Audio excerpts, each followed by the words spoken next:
محترم سامعین کرام،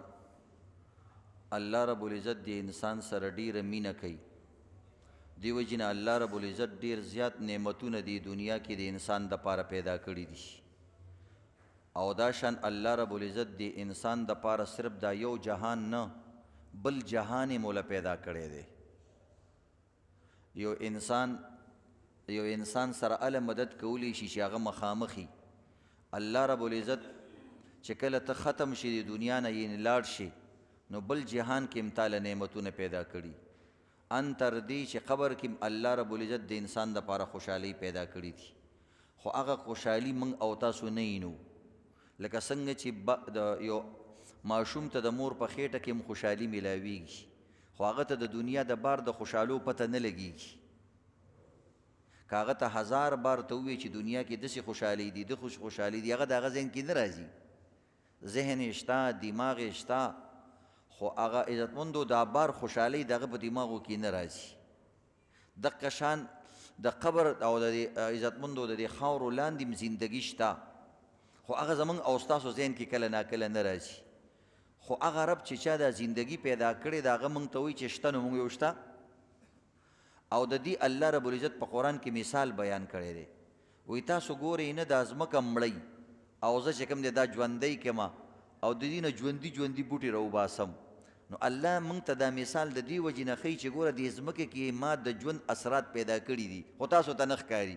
یو علامت یې دا دی چې د دې نه حرکت کوونکي بوټي راخیږي، او زه د آسمان نه چې کوم دی ورته اوبه رانازلې کړم، په هغې کې دی کې ژوند پیدا کړم، یعنې دا میت وي، مړی. او دا شان عزتمندو ګوره د دې مړې ځمکې نه الله قسم قسم فروټ راخیږي، او هر فروټ یو زندگی لري، یو جسم لري، یو خوند لري. نو دا الله موږ ته وایي ګوره چې زه د دې تورو خاورو نه سیو راخیجولی شم، او مالټه راخیجولی شم، او پیاز راخیجولی شم، او د هر یو خوند جدا جدا دی. نو دقه شان په دې ځمکه کې لاندې هر سړي سره بیله بیله معامله هم کولی شم. دی مثال دی وګورئ، د سیو خوند جدا، د مالټې خوند جدا، د هر یو څیز خوند جدا، او لاندې ځمکه راوکنه لاندې پکې یو شی هم نشته. نو الله رب العزت دا مثالونه وتلک الامثال نضربها للناس، وایي دا مثالونه زه د دې دپاره بیانوم چې خلک پوه شي. نو دې طریقې دې وجې نه الله بل ځای کې وایي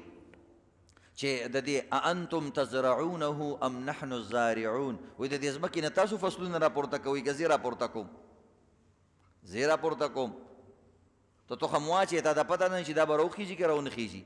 هر ځمکه تخم نه راخیږي، بعضو کې سړی وایي دې ځمکه ده بس خامخا به یې راخیږي، هر ځای کې چې ځمکه یې فصل راخیږي. الله وایي ډېرې ځمکې داسې دي نه راخیږي، ځمکه ده، خاوره ده، ما پکې صلاحیت نه دی پیدا کړی. دقرنګ انسانان هم چاله بچي ورکم، چاله ورنه کوم. دا ټول مثالونه او دا ټولې خبرې الله رب العزت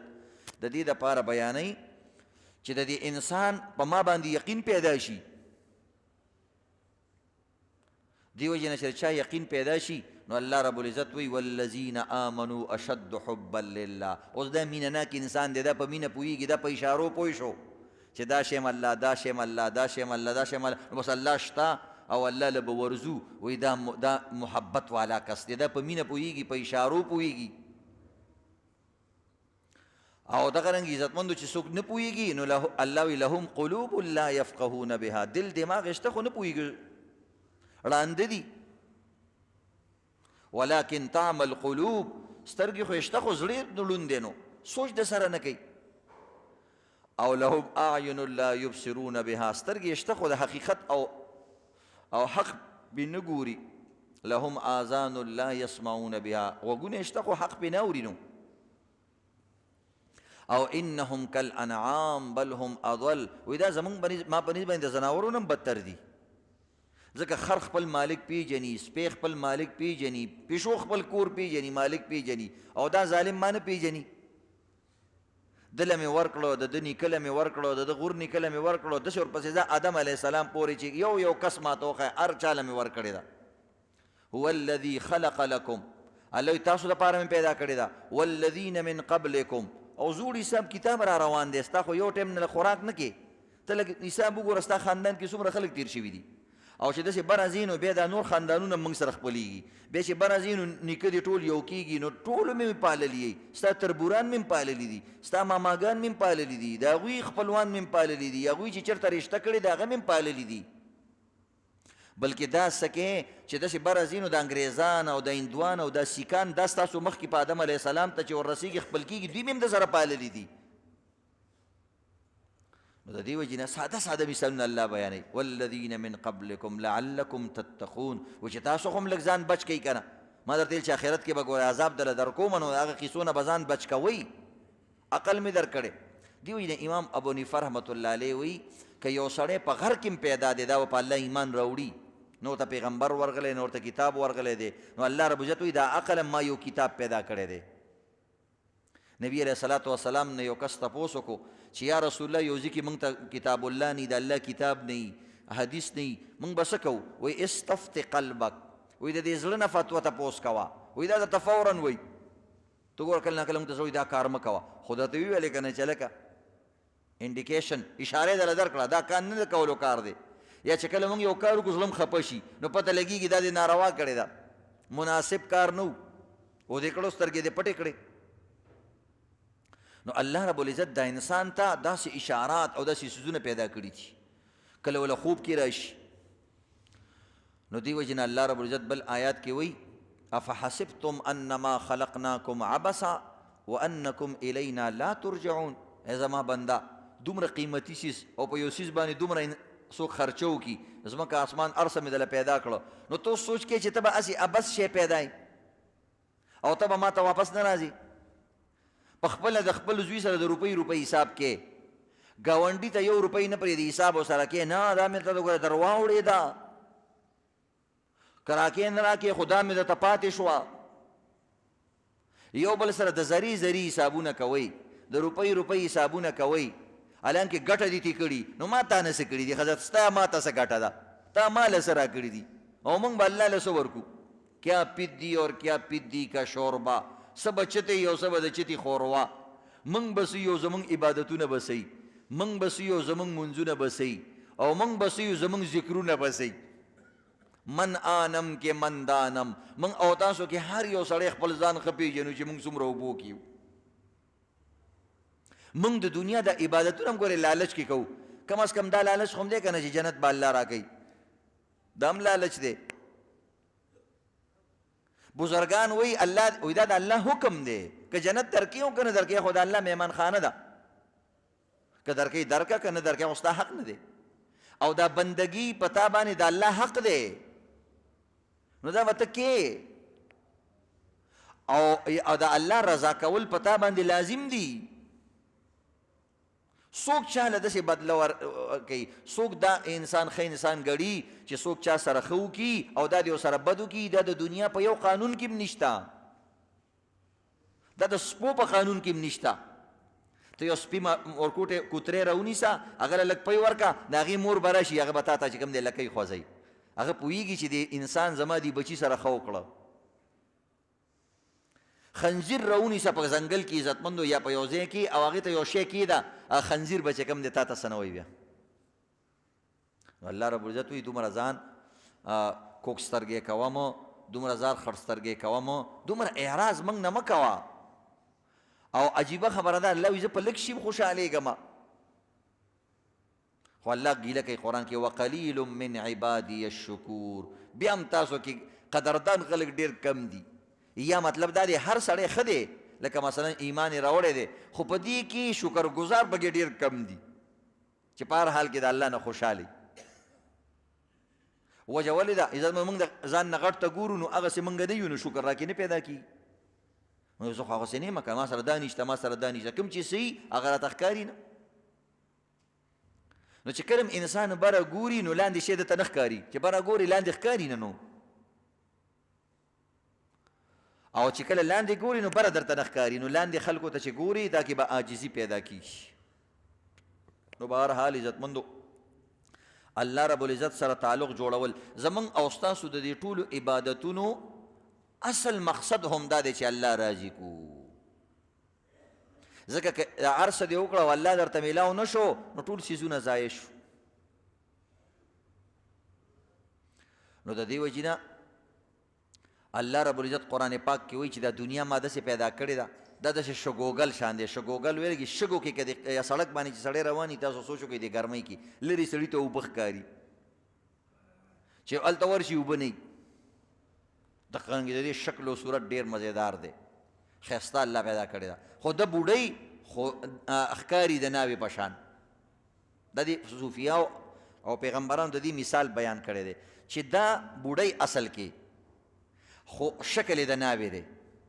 نو بس انسان خو په ظاهر باندې دوکه کیږي حسن ظاہر پر اگر تو جائے گا یہ منقش سانپ ہے ڈس جائے گا ورنہ غافل یاد رکھ پچھتائے گا دنیا الله منقش جوړه کړې رنگین مار سړي ته ښایسته ښکاري ماشوم کور ته مار راوړو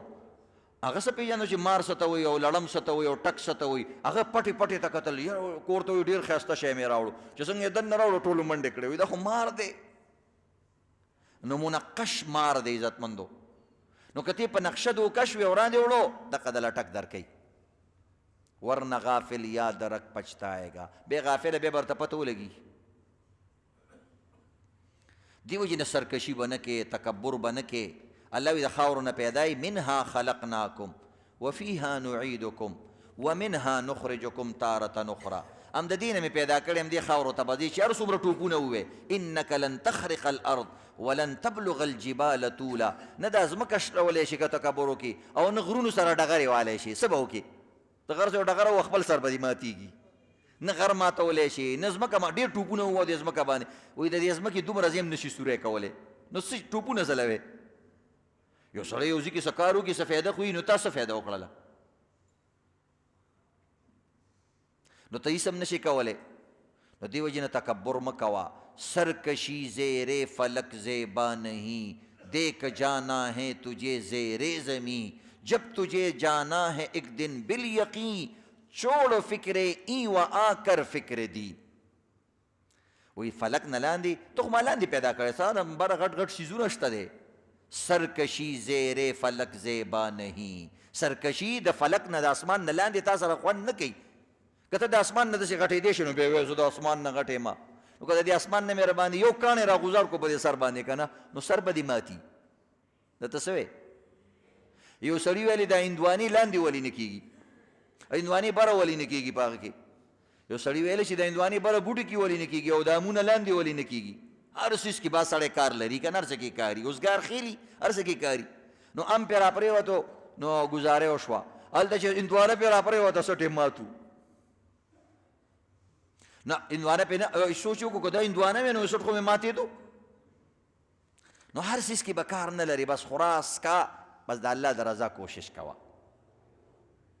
ستا د خوراک څیزونو د الله بسیار پې کولو وشربو خورم او سکم ولا تسربو به ځان ته ګوره چې ټامبه پې نه شي او ځان پې خراب نه کړي نور بس خوره سکه چې څو ټایمې خورې خوره خو بس خپل صحت ته دې ګوره اسراف پکې مه کوه چې ته همدا ښه شی دله اټیق پټیق نه شي ګوره ټکې ښودلی دی یا سبا چې کوم دی بیا خوراک دې دومره ډېر کړی چې بیا د ځان علاجونه کې او بیا اوسپنې اوچتې چې لږ کم شمه او واکونه کې نو بس مخکې نه لږه گزاره کوه بہرحال عزتمندو وی جب تجھے جانا ہے ایک دن بالیقین وی ته زیر زمین ځې او زیر فلکې د اسمان نه لاندې او د ځمکې نه به لاندې ځې نو ټول لاندې روانې نو تکبر په څه باندې کې جب تجھے جانا ہے ایک دن بالیقین چې اوس یو ورځ هسې لاندې تګ دی نو چھوڑ فکر ای و آ دا فکر پرېږده نن دا کوم بس سوا پرېږدم به دا لږ شانکار پاتې دی بس دا یو کار وکړم بس دا اخري ځل چینه ته ځم او بس مړه دا اخري ځل په خپله دوکان کښېنم بیا 4 میاشتو له ځم او بس مړه زه یو څو ورځې بس کار کوم بیا مې بچي غټ دي بس دا به کوي وایي دا ای آ پکې پرېږده کله وی دا او کله وی دا دین هم پکې لږ وکړه که نه او موږ ته خو الله داسې اسانه کړې ده زموږ په شریعت کې رهبانیت هم منع دی مکمل کاروبار پرې غوښتل مکمل دنیا نه یو طرف ته کېدل الله دا هم ناروا کړی دی وایي نه نه زما داسې دنیادار ایماندار خوښ دی د دې مطلب هم دا دی که نه زما دنیادار ایماندار خوښ دی خو رحمان بابا وایي ما دنیادار سړی مالدار سړی ایماندار لیدلی نه دی هغه غریب چا زورولی را زورولی او عرض درنې وله ټکونه ورکړي نو هغه وایي ما مالدار سړی ایماندار لیدلی نه دی نو څه مطلب یعنی دا ډیر ګران کار دی چې ته په دې کاروبار کې دننه خپل ایمان حفاظت کې دا ګران کار دی او څومره اسانه د دکان کې دین کولی شي د سره لرې تګ ته ضرورت هم پکې نشته دا لرې تګ د تبلیغ والا د مدرسې دپاره دا د پریکټس دپاره یې صرف چې ستا پریکټس وشي لکه څنګه الله یو میاشت روژه راولي پوره 12 میاشتې روژه نه چې ستا بعض څیزونو کې پریکټس وشي ته بیا زه حرام نشم پرېغوستی نو الله وایي دا یو میاشت دې حلال هم پرېغوسته خو هسې ګډې وډې وې که نه دا یو میاشت حلال د سهار نه غرمې پورې ماښامه پورې پرې نه غوستو نو چې ته حلال پرېغوستی شي نو حرام خو ستا زړه کې تیاره کرکه هم شته تا ته پته ده چې عذاب هم دی نو هغه خامخا پرېغوستی شي ته وایې زه نفل نشم کولی نو الله وایي دا روزانه چې شل رکاته کې نو دغسې کولی که نه دا څنګه چې دې میاشت کې وکړې خو ډېره به دې وواله او بیا به هم د شل رکاته تراویح کولې نو کولی شي صلاحیت درکې شته دروغ مه وایه جی د شپې تهجد رانه نه کېږي نو الله یې خېټې دپاره چې ته راپاڅېږي د شپې پېشمني ده په پټو سترګو کې نو دغه نه کله ناکله 2 رکعته موږ هم په پټو سترګو کوه پاڅېدی شي خو چې غم د سره وي د خېټې غم د سره وي صرف دومره چې ورځې به وږی شم بیا راپاڅېږي هغې کې هم نیمه ورځ ودی او نیمه ورځ بیا د پکوړو او کچالانو دپاره ګرځي نو بهرحال عزتمندو الله رب العزت دا اعمال هم د زموږ د پوهې دپاره راوړي دي نو د دې وجې نه عزتمندو خپل دکان کې دین کول مثلا یو څیز لږ ارزانه خرڅول یو سړي سره پیسې نشته هغه سره لږ قرض کول خپل وس مطابق داسې نه چې بیا خپل سر د دیوال نه وې او دغه رنګې بیا ځان ته هم کنځلې کې او بل ته هم کنځلې کې دومره قرض کول چې ستا پې کور نه ورانېږي دوکان دې پې نه ورانېږي دا ښه شی دی د الله که دله درې کو نو خو واپس بیا هم دله درکي که دله درې نه کو نو روزانه درته د صدقې ثواب میلاویږي څومره روپۍ چې د بچا خرڅي روزانه د هغو نه صدقې ثواب تاته میلاویږي نو نورې صدقې خو هسې هم نشي ورکولی دغه صدقه هم دې ډېره ده د مجبورۍ ده خو نه درکوي خو ځه سنه خو درجه کې خو به که نه خو په دې نیت یې چې ورکړي چې ما مولي صاحب نه اورېدلي دي چې کوم انسان چاله قرض ورکي او قرض یې ماتلی شي روسته شي نو بس دې سره چې کوم دی ثواب میلاویږي خو دې کې د خپل وس مطابق ځکه موږ کله ناکله ښه وکړو بیا هغه ښه پسې دومره خبرې وکړو چې هغه ښه هم بد شي دا قرآن پاک کې الله مثال کوي وایي بعضې کسان بعضې انسان ينفقون خرچه وکړي ثم لا یتبعون منا ولا اذا خو بیا هغه خلکو پسې احسان نه کوي زباتنه نه کوي تکلیف هم نه ورکوي بعضې سړی یو سړي له کار پې وکړي خو بیا پې بیګار کوي بیګار لکه زموږ د دکانداران دي مخې ته دله ځای درکړي خو بیا وایي ورشه کاوې له لاړ شه ورشه فلاني له لاړ شه کار د باندې کوي دا ناروا وي بیا د باندې احسان کوي زبادنه د باندې کوي تا چا پرېغوستې شوتلخانه موږ مخې ته پرېغوستې ته خو ګرځېدې دلته په دې بازار کې چا درته ګیام نه اچوله نو غریب نه خر جوړ کړي چا درته ګیام نه اچوله نو عزتمندو زبادنه به نه کې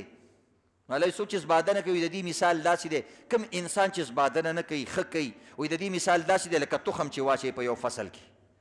او هغه فصل چې کوم دی بیا د هغې نه یو بوټی راوخیږي او په یو بوټي کې چې کوم دی بیا وږي او په هر وږي کې اصل دانی نو د دې یو نیکي مثال تا ته په 200 میلاویږي مثل الذين ينفقون اموالهم في سبيل الله كمثل حبة انبتت 7 سنابل في كل سنبلة 100 حبة والله يضاعف لمن يشاء الله دا مې ستا ته په مثال په تور ویل تا اکثر سوچوي ګینې زه د دې نم زیاتې ورکوم خو ته داسې اکثر حسابونو باندې عادت یې هر چا سره حساب کتاب کې نو دا مې درته د دې ویل چې 200 خو دله درکومه نور زما چا سه یضاعف لمن یشاء بعضې کسان داسې اخلاص سره دا یو نیکي وکړي چې هغوی سره زه حساب کتاب هم نه کومه چې څومره مې وله ورکړه په یو نیکي دله پوره جنت هم درکوي یضاعف دا یو نیکي باندې پوره جنت لکه دومره دنه خوشحاله شي بعضې اخلاص سره نیکي وشي نو او چې کوم انسان و ازباده نه کوي وروسته په خلکو بیګارونه کوي یا وروسته ورته یادوي نو زموږ فقهاو لیکلي تفسیر بحر المحیط کې چې کوم انسان له دې صدقه ورکړه بار بار چې تا پیژني او ته پیژنې نو چې کله کوڅه کې هغه سر کې راشي ته کوڅه هم بدله که ته په هغه کوڅه مه ځه تا چې ورکړه تا کړې ده ځکه کله ناکله هغه شرمیږي هغه یا راجي صاحب را روان دی او د هغه کاري هغه غریب اوس به سر د سره لاس هم میلاوې د کاوې صد به م ورته کې ځکه چې هغه مال یې درکړی او که غلی تېر شوې نو والله چې بیا بل ځل دله څه درکوي نه نو شریعت تا ته وایي چې ته لاره بدله که دا مه مجبوروه هغه غریب سړی دی ابه کار له رواني روزګار له به رواني څه مجبوري به وي او خو ستا د پیسو د وجې نه به تا ته بیا خامخا ودرېږي هغه حاجي صاحب فلانی صاحب ډنګرې صاحب زمونږ خو بیا خړتې هم کېږي که نه یاره یو خبره یاره ته ډېر ښه سړی بس یو خبره بیا شروع شي نو په ده باندې کله ناکله سلام هم مه کوه سلام کې څومره نیکیانې دي خو که ستا سلام په هغه بوج غورځوي ځکه یو سلام داسې د عزت والا سلام وي یو سلام داسې چې یعنې څنګه چل دی یاد خو درته دي که نه مونږ خو در سره ښه کړي وو د دې مطلب دی یعنې خبر خو یې که نه هېر نه کړي چېرته مونږ هر چاله نه ورکو زم ډېر شوم پاړه کېما خو تا ته خو یاد دي که نه السلام علیکم څنګه یاد خو دي که نه بعضې کسانو کې دا نوم نمود ډېر هغوی زمونږ مشر مفتي صاحب یو ځل مې داسې جومات کې بیان کو نو چې بیان مې کو نو هغه مولوي صاحب مې ډېر ښه سړی او زما شاګرد و نو د هغې مې ډېر فضیلت بیان کړ چې دا ډېر ښه سړی دی ډېر ښه سبقونه یې ویلي پوزیشن یې اخیستی دی کړي دی کړي نو یو ملک مخامخ ناست و هغه ویل چې وله دا خو ډېره ښه موقع ده ګوره دا مولوي صاحب یاد کو د ټولو مینه محبت د ده په زړه کې پیدا شو نو وایي ما ته نو د هغه زړه کې رال چې زما هم صفت وکړي نو هغه ما سره تعلقات و خو عام سړی و نو ما ته داسې پهله خو اشارې داسې کولې لکه ځان یې داسې کو چې لکه ما هم یاد وایي بیا ما د سر نور هم اوچت کو چې څه کې زه خو پوه شوم نو ما ته لږ ساعت پس داسې کوي چې لکه ما هم پکې یاد کړه وایي ما بیا هم اوس خو ځان مې ناغرض کو الحمدلله دین خبرې مې شروع کړې مونځ او داس فلان فلان هغه ته چې پته ولګېده چې دا اوس بلکل نه ګوري ما ته څه کوي رشوه والا په شان اوازونه راته شروع کړه چې اواز کو چې لکه ما هم پکې یاد کړه نو بعضې کسانو کې عزتمندو دا نوم او دا لویي حب جا دې ته وایي نبي اسلام وایي د حب مال نه حب جا زیاته ده یو مال که نه مال پسې غور سړی منډی وایي دا حب جا باندې که عادت شوي چې زه یو څو ټوپکمار مخکې وروستو فلان دا عزتمندو دا سړی خوري زمونږ پښتانه اکثر په دې جنګ کوي تور ته څه ته څوک یې اوس درته خیم یو پنسه به روچته کي څه مطلب پرتوګ وباسي که څه کې پنسه څه لوچتې هسې شرمېدلې اوس نور ځان مه شرمې جنګونه مه کوئ عزتمندو جنګ ډېر خراب شی دی دنیاوي لحاظ آخرت پرېږده مشهور یو کس دی دومره غټ دوکان یو ابه جنګ کړی ده په ډزو کې چې کوم دی لارې لاروي لګېدلي دي دا اوس څه شی شو ښه تا ته الله ښایي چې مه کوه داسې خرش پرش هر پښتون خرش پرش ګرځي وروره غریب سړی به غټ بریتونه به یې پرېښي د دې دپاره باډي بلډینګ به کوي د دې دپاره نه چې بس صرف خلکو باندې روب واچوم واسکټ کپړې بدلۍ را بدلۍ د دې دپاره نه ښایسته ګرځه هېڅ خبره روب اچولو دپاره ولې روب اچې نبي اسلام وایي د قیامت په ورځ د ټولو نه سخت عذاب به هغه انسان ته وي چې کم انسان په خلکو روب اچوي او د دې روب د وجې نه وي چې خلک ما ته سلام وکړي د ټولو نه بدتر دی ځکه د مخلوق خدا په خپل روب باندې یرولی دی نو الله په خپلو بندګانو ډېر خفه کېږي ستا بچي پسې چې سړی سترګې بټې راوباسي سترګې به دنه وباسم ګورې که زما بچي دا یو کتل حالانکې ستا بچي کې ورانې خو بیا هم د خلکو نه پې سترګې وباسې نو سوچ کوه دا خو منځګزاری دی دا خو عاجز انسان دی دا خو مظلوم انسان دی دا خو د الله عبادت ګزار انسان دی چې د باندې ته سترګې راوباسې الله اصل کې یو ورځ جوړه کړې ده ګینې دلته به یې د نه سترګې ویستې وې خو الله وایي په ده مې زړه خوږېږي چې دا قمقل دی اوس په ځان نه پوهېږي که فورا یې نیسمه نو د ده آخرت تباه کېږي عجیبه خبره ده ګینې الله دا ظالم نیولی شي خو الله د دم چونکې د الله بنده دی نو الله وایي که اوس دا زر نیسمه نو د ده ټول آخرت خرابېږي خو زه پرېږده کېدی شي سبا پوه شي چې هلکه دې سړي سره مې ظلم کړی و په ننواتې به ورشي توبه یاره خفه نه شي یار په ځان نه پوهي او د نسوارو دماغ دی روژه مې وه په ځان نه پوهې شي نو دې ته الله رب العزت دا هم د الله بنده دی ګینې د ده نه به سرمن الله ویستی وی ځکه د ظلم سزا په ټوله دنیا کې د ظلم عزتمندو سزا په ټوله دنیا کې شته په هر ملک کې شته نو د الله په قانون کې به نه شته خو الله رب العزت ډېر رحیم او کریم ذات دی وایي پرېږده دا خو قمقل دی نه پوهېږي ځکه کېدای شي دا په خپل هم توبه وباسي نو بهرحال عزتمندو موږ او تاسو له پکار دا دي چې نیکیانې صرف عبادتونه نه دي عزتمندو بعض وخت یو سړی ډېر نیکي خو چې تپوس وکړي ګاونډیانو سره یعنې تهجد کوي تبلیغ کوي علم یې کړی دی حج یې کړی دی عمره یې کړې ده ګیرې شته تسبیح لاس کې شته او دغرنګې عزتمندو صدقې هم ورکوي خو د ده نه ګاونډیان تنګي یا د ده نه په خپل کور کې خپل بچي تنګي یا د دې خپلو بچو نه خپل پلار تنګ دی. اوس داسې کې ښه دلته چېرته لاړ شي خپل کور خو څوک چاته نه شي پرېغوستی که نه. د خپلو بچو نه هغه بچو نه چې تا ولې په ګرمۍ سردۍ کې ګټلې ده، تا بار د خلکو کنځلې برداشت کړي دي او دې بچو له دې راوړې ده او هغه بچې تا ته سترګې راوباسي یا هغه بچې په تا غوسه کوي یا هغه بچي په زړه کې چې کوم دی ته بد دی. څومره د انسان ګیله کي 25 کاله 20 کاله تا په دې بچي خوراک کړی دی. وایي د دې نه خو چې عزتمندو په سپي خوراکو کې هغه د دشمن چیشي او تا نه چیشي. نیکي داسې شی دی. یو وزیر هغه د چا بدې شو څه کیس کې ګیر کو بادشاه سره ویلې دا شیر سره پرېږده خو هغه به هر چا سره ښه کول هر چا سره به یې ښه کول. نو هغه بادشاه ورته تا به موږ شیر سره اچوو. هغه ویل شیر سره مې واچوه خو دا شیر پیله ماله راکړه او 20 ورځې پس مې ورسره بیا په پنجره کې دننه کړه.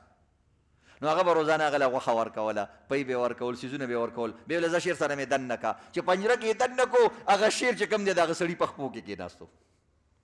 20 ورځې وله صرف پۍ ورکړه خوراک یې وله ورکړه جوټه شیان یې وله ورکړه. هغه شیر چې کوم دی هغه سړي ته څه نه ویل وایي دا زما محسن دی د ما له یو څو نوړۍ قپې راکړي دي. نو ستا دپاره خو پلار پلاټونه خرڅ کړي دي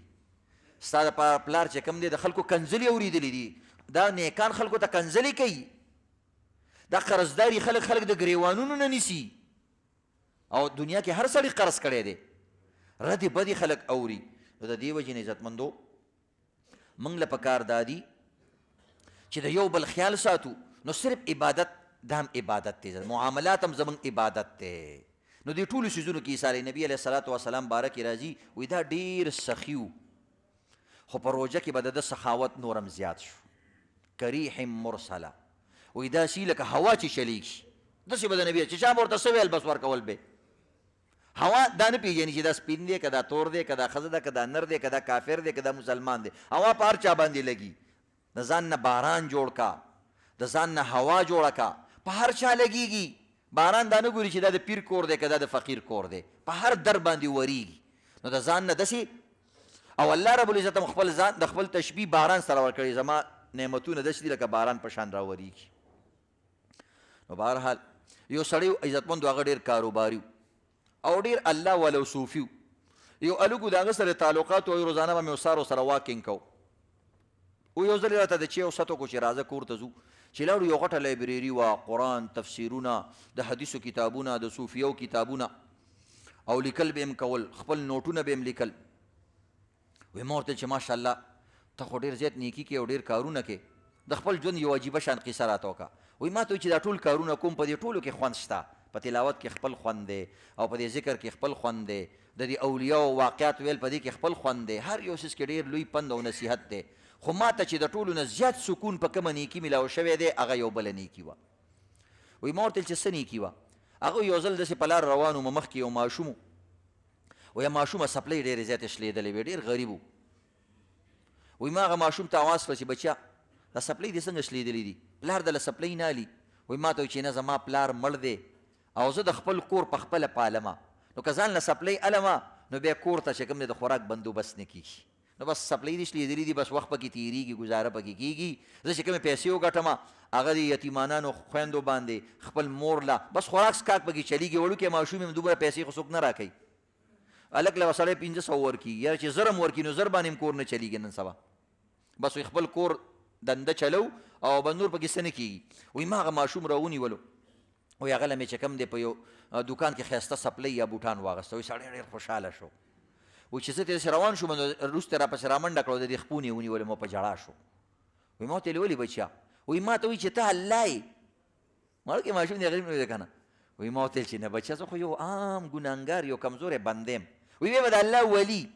د الله نیک بنده. وایي ما ورته چې نه ولي م نه یم بس یو عام بنده یم خو بس تا سپلۍ مې وکړه زړه مې درباندې خوږ شو نو دا مې دله واغستی. وایي ما ورته ویل چې بچی ته داسې ولې وایې چې ته الله یا د الله ولی. نو وایي ما زما پلار به وایي دعا کوله او ما ته چې کله بیمار و مړ کېدو ما ته ویل چې بچیا غم مه کوه الله هم شته الله به دله درکوي او د الله ولیان نیکان خلک هم شته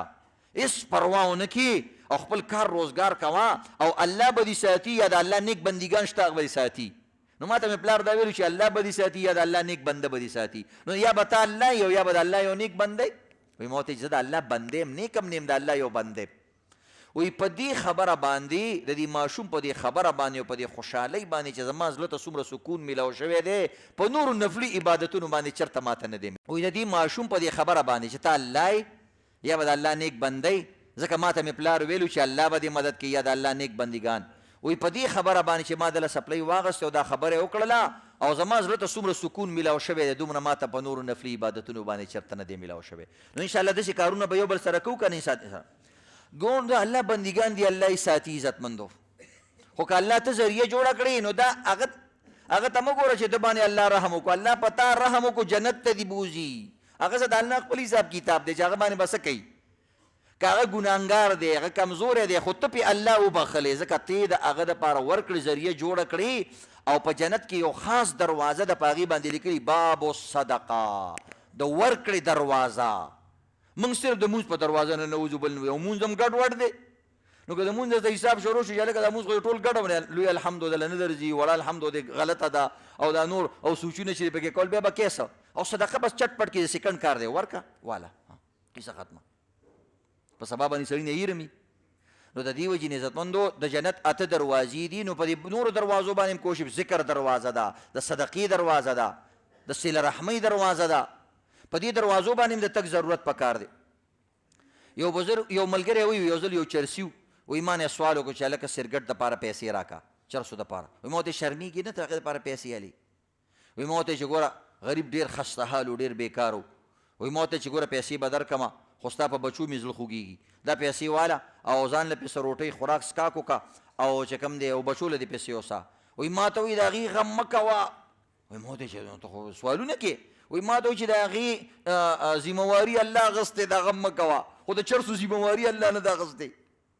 نو دغه شي تپوس کوو ځکه اوس الله نه چې چرس غواړي ډېر خفه کېږي او روزي چې دې غواړي که چرسي سړی هم ترې روزي غواړي چې کافر هم ترې غواړي خوشحالېږي وی هغه بندوبست نور شوی دی خو ته چې کوم دی دا دغه وکړه د لوګي څه غم وکړه وی بس پیسې مې وله ورکړې بس مجبور بعض وکې سړی د یو سړي نه مجبوره شي داسې وي ما ورته بیا مې ویل چې ګوره چرس پې ونس کې وی ما ته وي بس غم مه کوه تا ته به خدای ثواب درکوي او ته نور غم مه کوه وی چې لږ مخکې لاړم چې ومې کتل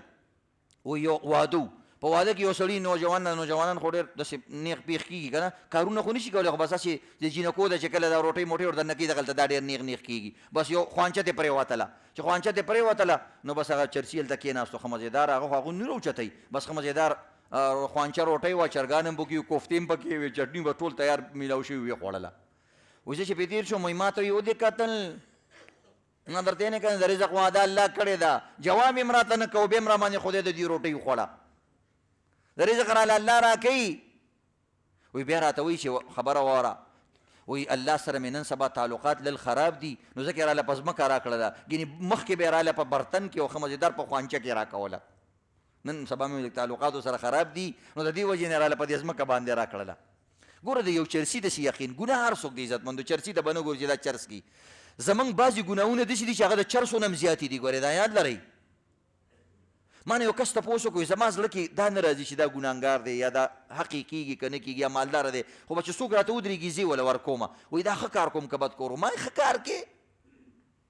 یو دا دي چې کوم سوالګري داسې چې باقاعده هغه کاروباریان وي هغوی له څه نه دي ورکول پکار هغه خرابېږي نور پکې دومره دغه مه کوه دا څوک دی او د کم ځای دی